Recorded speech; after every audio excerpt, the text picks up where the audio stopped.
I just want to do a quick video on the photos, the crime scene photos that were released recently.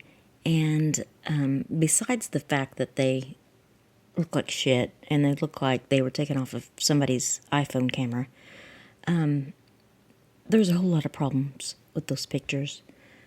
The way they're taken, the way the lighting's not properly set. Like you're not supposed to have shadows in crime scene photos at all. And you must have your measurements, and you have your little measuring tool that you set down beside whatever item. And for things like a cup that's sitting on the table, you would measure how many inches from the edge of the table that cup is. You kind of work your way from the edge of the room, the outside of the room, to the inside.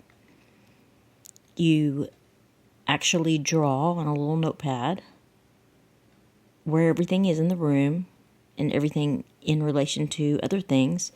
And then you actually write down the measurements of everything, like, okay, this room is 10 by 10. And there is a twin size bed, and it's 2 inches away from the east wall, 2 inches away from the north wall. You know, things like that. You write it all down, and you take a picture of it, and you actually show in the picture your measurements. So there's no guessing, there's no wondering. So what I'm saying is these photos that were shown, they're just iPhone photos or somebody's photos that it's not an actual crime scene photo. It can't be, because it's not proper. It's not appropriate.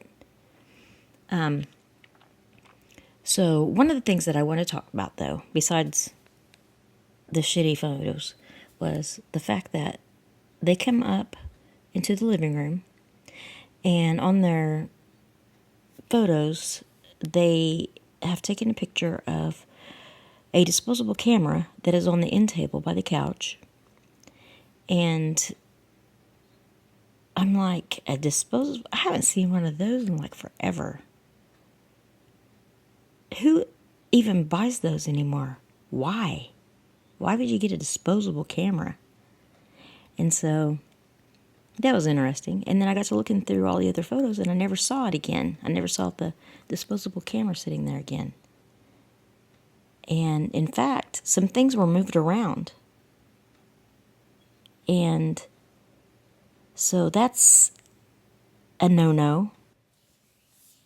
So there's no reason to move things around in a crime scene. And the fact that they did it, they didn't preserve the crime scene as it was. And that raises a lot more questions.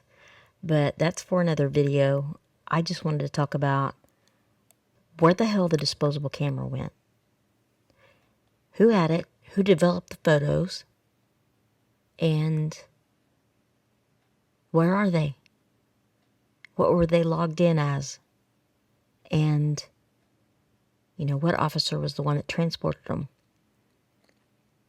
Are they in the evidence? Is it the camera in the evidence locker, or was the film developed? So that's something that needs to be answered as well.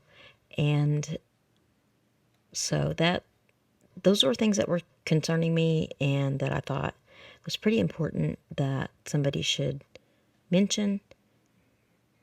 Because right now, as it stands, nothing's known really about anything.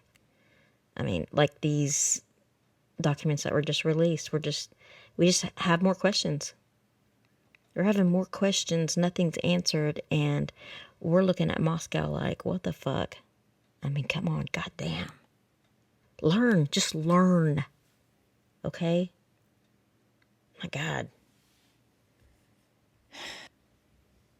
Okay, enough ragging on Moscow PD. I'll put out another video, go a little bit more in detail about the other things I noticed at the scene and what I saw in the body cams and the photos. And I did see that There was someone there with a professional looking camera. So supposedly these aren't just iPhone photos, but learn how to work the camera, okay? Learn. I don't know if you guys can, but try. Because these photos are shitty. Some of them are okay. For the most part, you don't zoom in like you're supposed to. There's no measurements in the photos that you're supposed to have. And the fact that there's things, like I said before, that are missing. They're in the photos, and then things are missing. Like the TV's there, and then it's gone. The camera's there, and then it's gone. Did you take the camera when you took the TV? Don't know. So maybe we'll find out one day.